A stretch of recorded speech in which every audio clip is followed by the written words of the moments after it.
দিদি করবে বিয়ে পাস, আর সেই জন্য এসেছিল একটা নিমন্ত্রণ আমার কাছে। আমিও জোরদার শীতে যত রকমের সোয়েটার টুপি আছে সব জড়িয়ে নিয়ে চলে গিয়েছিলাম। আর এখানে বিয়ে দেখার থেকে খাওয়ার তাড়া ছিল আমার বেশি, তাই প্রথম ব্যাচে বসে পড়েছিলাম খেতে।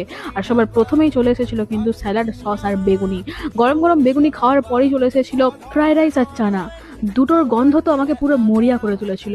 এই জোরদার শীতে হাত যখন বরফের মতো ঠান্ডা হয়ে গেছে, তখন এই খাবারের গরম স্পর্শ আমাকে আলাদাই উত্তেজিত করে তুলেছিল খাবার খাওয়ার প্রতি। তারপরে এসেছিল গরম গরম ভাত, তার সঙ্গে ছিল ডাল, আর তার উপরে দিয়ে দিলাম একটু লেবু, আর তার সাথে ছিল চিংড়ির পোস্ত।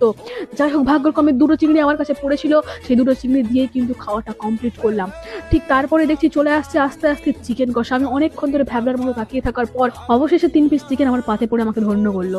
ঠিক তারপরে চলে এসেছিল চাটনি, পাঁপড়, মিষ্টি। পরে এই ঠান্ডায় আমি আইসক্রিম খেয়ে নিলাম, আর আইসক্রিম খেয়ে পুরো বরফ হয়ে গেলাম।